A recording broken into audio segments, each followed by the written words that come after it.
Students to Keshav Batra conceptual accountancy classes. Students, हमने अपनी last video में जर्नल की कुछ और ट्रांजैक्शंस की थी, ओके, जिससे हम अपने 15 तक क्वेश्चंस कर पाए थे। आज स्टूडेंट्स हम उससे आगे और कुछ ट्रांजैक्शंस देखते हैं। देखिए स्टूडेंट्स, मैंने आपके लिए और ट्रांजैक्शंस ली है यहाँ पर। फर्स्ट क्या स्टूडेंट्स कि हमारा अगर हम गुड्स खरीदे और उसके ऊपर कैरेज पे करें, और उसी से रिलेटेड मैंने ली है सेकंड कि अगर हम कोई एसेट्स खरीदे और उसके ऊपर कैरेज पे करें तो इनमें क्या डिफरेंस है वो देखते हैं। देखिए स्टूडेंट, जब हम गुड्स खरीदते हैं तो गुड्स के लिए क्या वर्ड आता है? Purchases account. क्या वर्ड आता है? Purchases account. और परचेजेज हमेशा डेबिट होता है नॉमिनल के रूल के अकॉर्डिंग। मैंने 5000 के गुड्स खरीदे, कितने के? 5000 के, और साथ में मुझे 100 रुपए क्या पे करना पड़ा? कैरेज पे करना पड़ा। क्या पे करना पड़ा? कैरेज। कैरेज क्या होता है? भाड़ा। गुड्स को लाने ले जाने का भाड़ा जो होता है उसे कहते हैं कैरेज। ओके, अब देखिए कैरेज भी मेरा क्या है जी? कैरेज भी मेरा खर्चा है। ओके, कैरेज क्या है? खर्चा। खर्चा नॉमिनल के रूल के अकॉर्डिंग क्या होगा? डेबिट होगा। ओके, क्योंकि डेबिट और एक्सपेंसेस एंड लॉसेस, क्रेडिट और इनकम्स एंड गेन्स। ओके, तो खर्चा भी हमने डेबिट कर दिया, क्या? कैरेज। Carriage account debit. कितने रुपए? 100 रुपए। और टू कैश अकाउंट मैंने कितने पे कर दिए जी? मैंने पे कर दिए 5100 रुपए। कितने? 5100 रुपए। और सर ध्यान रखना, इन्हीं एंट्री को हम कंपाउंड एंट्री बोलते हैं। कंपाउंड एंट्री क्या होती है वो सुनिए। कंपाउंड एंट्री का मतलब है कि एक ही डेट को हुई हुई ट्रांजैक्शंस को आपस में कंबाइन करके लिख देना। देखिए, अगर यहाँ पर मैं परचेज टू कैश अलग कर सकता था और कैरेज टू कैश अलग कर सकता था। मैंने दोनों एंट्री को क्या किया? एक ही एंट्री में कंबाइन कर दिया। तो इसे हम क्या कह देते हैं? Compound entry. क्या कह देते हैं? Compound entry. ओके, अब फ्रेंड देखिए, यहाँ मैंने गुड्स खरीदे थे तो मैंने लिखा purchase debit, carriage debit to cash. Next entry क्या है जी? मैंने क्या खरीदी है? मशीन खरीदी है। क्या खरीदी है? मशीन। और उसके ऊपर मुझे कैरेज या इंस्टॉलेशन क्या होता है? उसे लगाने के खर्चे, वो कितने आए? 5000 रुपए, वो पे करने पड़े। अब फ्रेंड एंट्री क्या होगी? ध्यान रखना, देखिए इसका आपको लॉजिक बताता हूं। एक तो मशीनरी हमारे पास आई, ठीक है, मशीनरी अकाउंट डेबिट, ठीक है, मशीनरी आई आपके पास। मशीनरी एसेट्स है, एसेट्स पर रूल लगता है रियल अकाउंट का। ओके, और कैश गया, इतना हमें पता है क्या गया? कैश गया। ओके, तो दोनों पे कौन सा रूल? रियल अकाउंट का।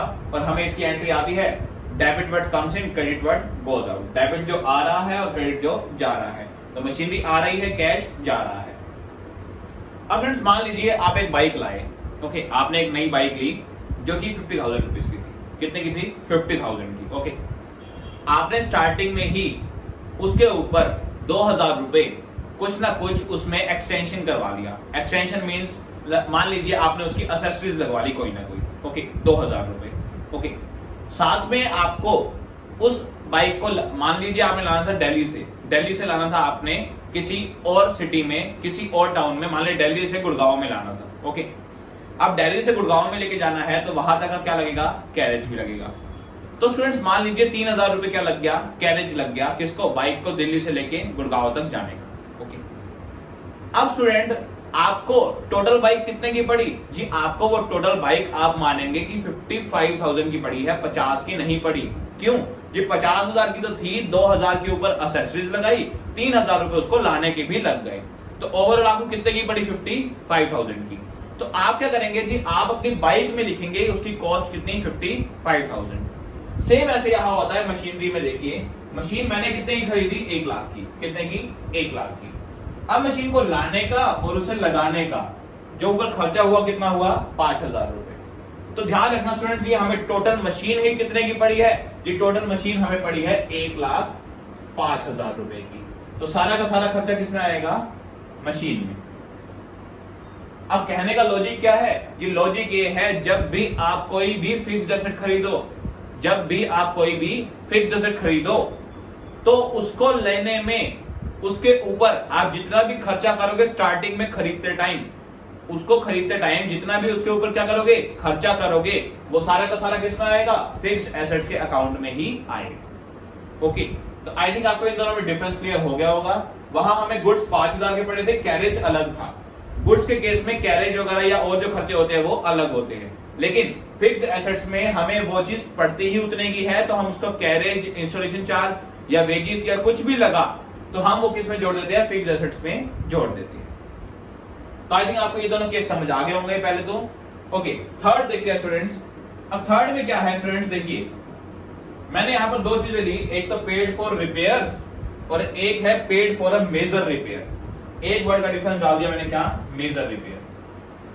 देखिए स्टूडेंट, जो नॉर्मल रिपेयर आप करवाते हो, नॉर्मल रिपेयर का मतलब क्या है, आपकी बाइक की सर्विस होती है हर 3 महीने बाद, 4 महीने बाद, तो वो आपका नॉर्मल रिपेयर है जो हर सबको करवाना पड़ता है। ओके, तो उसको उसकी एंट्री क्या रहेगी कि रिपेयर खर्चा हमारा डेबिट, नॉमिनल के रूल के अकॉर्डिंग। ओके, तो रिपेयर्स अकाउंट डेबिट, और हमने क्या पे कर दिया, कैश पे कर दिया टू कैश।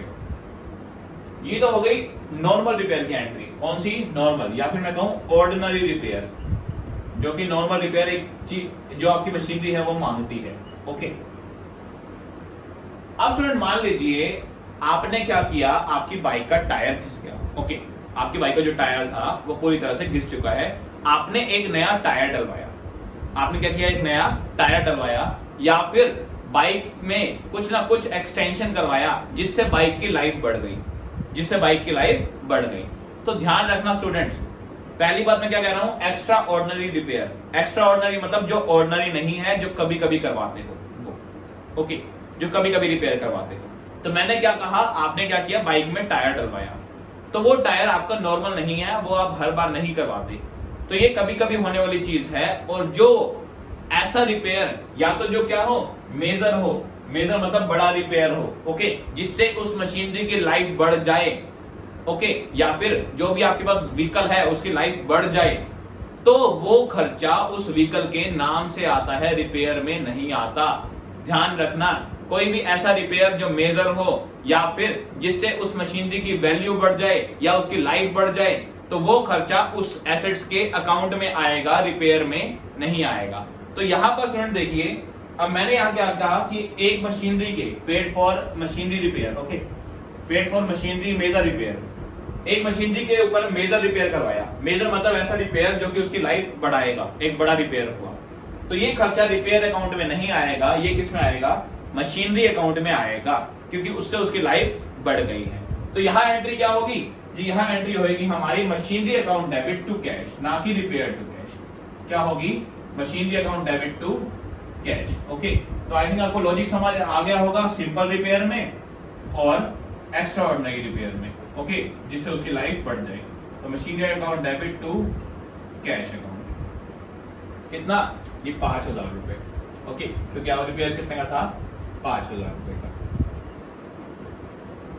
तो स्टूडेंट्स, आपको आई थिंक ये पॉइंट भी क्लियर हो गया होगा अच्छे से, हमने क्यों किया मैंने आपको लॉजिक से बता दिया है। अब देखते हैं लास्ट जो हमने एंट्री ली है, देखिए ये थी हमारी थर्ड। अब हम देखते हैं लास्ट एंट्री। ओके, ये थर्ड का पार्ट 1 था और उसका सेकंड पार्ट था। देखिए अब लास्ट क्या है, मैंने एक बिल्डिंग खरीदी कितने की, 5 लाख की, और मुझे खरीदते टाइम 2% उस पर क्या देनी पड़ी, ब्रोकरेज देनी पड़ी। ब्रोकरेज मतलब दलाली, मतलब एक तरह से कमीशन देनी पड़ी। ओके, बिल्डिंग खरीदते हुए मुझे 2% ब्रोकरेज पे करनी पड़ी। देखिए 5 लाख की मशीनरी, उस पर 2% ब्रोकरेज, 2% कितनी हो गई जी, 2% हो गई 10,000 रुपए। ओके, तो वो बिल्डिंग आपको कितने की पड़ी जी, वो बिल्डिंग आपको पड़ी 5 लाख रुपए प्लस में कमीशन, तो 5,10,000 रुपए। और साथ में आपको 20,000 रुपए क्या देने पड़े, उसके रजिस्ट्रेशन की, उस बिल्डिंग को रजिस्टर करवाने के 20,000 रुपए और देने पड़े। ओके, तो मैंने आपको अभी बताया स्टूडेंट्स कि अगर आप कोई भी फिक्स एसेट्स खरीदते हैं, बिल्डिंग क्या है हमारी, फिक्स एसेट्स, तो अगर आप कोई भी फिक्स एसेट खरीदते हैं तो उसके खरीदते टाइम किया गया सारा खर्चा उस एसेट्स के अकाउंट में ही आता है। ओके, तो ये सारा खर्चा किस में आएगा, ये सारा खर्चा बिल्डिंग में ही आएगा। कि हमें टोटल बिल्डिंग कितने की पड़ गई जी, हमें वो बिल्डिंग पड़ गई 5,30,000 रुपए की। ओके, तो building account debit to cash account, क्योंकि कैश पे पेमेंट की है, कैश गया है। ओके, तो स्टूडेंट आई थिंक आपको ये 4 एंट्री अच्छे से क्लियर हो गई होगी। क्या क्या इनमें डिफरेंस थे वो भी क्लियर हो गए होंगे। एक और चीज ध्यान रखना स्टूडेंट, आप अगर कोई सेकेंड हैंड मशीनरी खरीदते हो, मान लो आपने एक सेकेंड हैंड कार खरीदी, ओके, सेकेंड हैंड कार खरीदी, और खरीदते ही आपको उसके ऊपर 10,000 रुपए लगाने पड़े, खरीदते ही आपको उसके ऊपर 10,000 रुपए लगाने पड़े। मान लो आपने खरीदी थी 2 लाख की, 10,000 रुपए आपको उसके ऊपर लगाने पड़े। तो आपको वो कार कितने की पड़ी जी? आपको वो कार पड़ी है 2,10,000 की। कितने की? 2,10,000 की। तो जो आपने उस टाइम उसका रिपेयर करवाया वो अगेन किस में आएगा? वो अगेन कार के अकाउंट में ही आएगा। तो कार में टोटल कितने आएंगे? 2,10,000 आएंगे, ना कि 2 लाख। तो अगर आप कोई भी सेकेंड हैंड चीज खरीदते हो और उसी टाइम उसकी रिपेयरिंग के लिए कुछ पे करते हो तो वो आपकी कॉस्ट में ही ऐड हो जाएगा, उस एसेट्स की कॉस्ट में। ओके, तो स्टूडेंट ये थी हमारी 4 एंट्रीज। ओके, अभी कुछ और एंट्रीज देखते हैं, वो मैं लिखता हूं। सो स्टूडेंट्स अब देखते हैं कुछ ट्रांजैक्शंस जो कि किससे रिलेटेड है? हमारे गुड्स से रिलेटेड। ओके, क्या है जी? अगर हम गुड्स हमारे पास से चले जाए तो उन केसेस में क्या एंट्रीज होगी? देखिए, गुड्स जाने के कौन कौन से तरीके हो सकते हैं। पहली बात तो देखिए, अभी तक हम जब ड्राइंग करते थे, ड्राइंग मतलब पर्सनल यूज के लिए पैसा निकालते थे बिजनेस से, तो हम कैश में निकालते थे। अब इसमें हम किस में निकाल रहे हैं जी? गुड्स में ड्राइंग कर रहे हैं। ओके, मतलब हम क्या कर रहे हैं? गुड्स निकाल रहे हैं अपने बिजनेस से पर्सनल यूज के लिए। ओके, दूसरा, हमने गुड्स कैसे दे दिए? दान में दे दिए किसी को, तो भी हमारे पास से गुड्स गए। हमने गुड्स फ्री में बांट दिए किसी को, तो भी हमारे पास से गुड्स गए। ओके, और हमारे गुड्स या तो जल गए या फिर चोरी हो गए, तो भी हमारे पास से गुड्स गए। तो सारे केसेस में गुड्स हमारे पास से जा रहे हैं। एक बेसिक सा कंसेप्ट है, ठीक है। देखिए, गुड्स जब भी हम खरीदते थे, हम क्या वर्ड यूज करते थे? परचेजेस। क्या वर्ड यूज करते थे? परचेजेस। ओके, और परचेज को क्या करते थे? हम डेबिट करते थे। मान लीजिए 40,000 रुपए के हमने गुड्स खरीदे थे। ओके, 40,000 के हमने गुड्स खरीदे थे, तो परचेज क्या किया होगा? हमने डेबिट किया होगा 40,000 से। मान लीजिए उसमें से 10,000 के गुड्स हमने चैरिटी में दे दिए। 10,000 के गुड्स हमने चैरिटी में दे दिए। तो देखिए स्टूडेंट्स, इसकी एंट्री क्या होगी? देखिए, परचेज ऊपर डेबिट है। ओके, अब हमने ये 40,000 की गुड्स, अगर इसमें से हमने 10,000 क्या दे दिए? दान दे दिए, तो यहाँ परचेज कितने आने चाहिए जी? ये बचने चाहिए कितने? 30,000, क्योंकि 10,000 की गुड्स हम क्या कर रहे हैं? दान में दे रहे हैं। तो देखिए, परचेज का बैलेंस क्या है? डेबिट। और मैंने आपको बताया, कभी भी किसी चीज को अगर आपने कम करना है तो उससे रिवर्स कर दो, जो उसका बैलेंस है उससे रिवर्स कर दो। तो परचेज को आप क्या कर दो? ये परचेज को आप कर दो क्रेडिट। कितने से? 10,000 से। तो अपने आप कितने के रह जाएंगे जी? अपने आप परचेज 30,000 के रह जाएंगे। तो स्टूडेंट बस इतना माइंड में रख लेना, जब जब आपके पास से गुड्स जा रहे हैं, आपको परचेज को क्रेडिट करना है, बस इतनी बात रख लेना, बस और कुछ नहीं है पूरे टॉपिक में। ओके, देखिए कैसे। देखिए, सबसे पहला टॉपिक क्या है जी? ड्राइंग्स किसमें किया हमने? गुड्स में।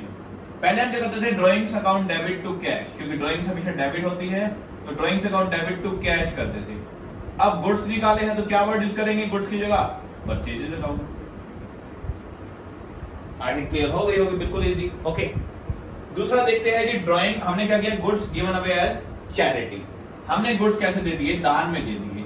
ठीक है, देखिए फ्रेंड्स, दान में दे दिए तो हमें तो लॉस हुआ। लॉस किस वजह से हुआ जी? दान दिया उस वजह से। ओके, और लॉस क्या होता है? लॉस हमारा नॉमिनल के रूल के अकॉर्डिंग डेबिट होता है। ओके, तो किस वजह से हुआ लॉस जी? चैरिटी की वजह से। तो चैरिटी अकाउंट डेबिट। ओके, हमें लॉस हो गया। टू, अगेन हमारे पास से क्या गए जी? हमारे पास से गए गुड्स, तो अगेन क्रेडिट क्या होगा हमारा? Purchases account. ओके, तो एंट्री क्या बन गई? Charity account debit to purchases account. बस इतना ध्यान रखना जी, गुड्स जब भी जा रहे हैं तो परचेज को क्रेडिट करना है और कुछ नहीं। ओके, नेक्स्ट देखते हैं जी, गुड्स हमने बांट दिए एज अ फ्री सैंपल। अच्छा स्टूडेंट्स, फ्री सैंपल क्यों बांटते हो गुड्स को? मतलब जब भी आप कोई नए गुड्स लाते हो, अगर आपने फ्री में वो बांट दिए जी, किस लिए जी? आप चाहते हो लोगों को एक बार टेस्ट करवाए। ओके, लोगों को एक बार उनको यूज करने के लिए दे फ्री में। ओके, ताकि कस्टमर उसे ट्राई कर सके और बाद में उसके हैबिचुअल हो सके। तो एक तरह से हम फ्री में क्यों बांटते हैं जी? हम फ्री में बांटते हैं एडवर्टीजमेंट के लिए। किस लिए? एडवर्टीजमेंट के लिए। तो जब भी फ्री सैंपल में हमने बांटे हैं तो ये किसका खर्चा है? ये एडवर्टीजमेंट का खर्चा है। किसका? एडवर्टीजमेंट का। और खर्चा डेबिट होता है, तो हम क्या करेंगे? Advertisement account debit. Advertisement account debit. पहली चीज क्लियर जी। अगेन अब हमारे पास से गए क्या जी? गुड्स गए, तो क्रेडिट तो क्या होना है जी? क्रेडिट तो परचेजेस ही होना है। तो आई थिंक ये भी क्लियर हो गया होगा। लास्ट देखते हैं। देखिए गुड्स, स्टूडेंट्स, गुड्स हमारे यहाँ पर क्या हुआ? जल गए या फिर चोरी हो गए। ओके, या तो जल गए या चोरी हो गए। हमारे पास से गए तो क्या जी, हमारे पास से गए तो गुड्स हमें इतना पता है, तो हम क्या करेंगे, परचेज को क्या कर देंगे, क्रेडिट कर देंगे। अब हमें क्या हुआ, लॉस हुआ। लॉस होता है डेबिट नॉमिनल के रूल के अकॉर्डिंग। ओके, अब जिस अकॉर्डिंग लॉस हुआ है, ऊपर क्या करोगे आप, या तो लिखोगे loss by fire, loss by fire account debit, और अगर चोरी हुआ है तो क्या लिखोगे, loss by theft account debit.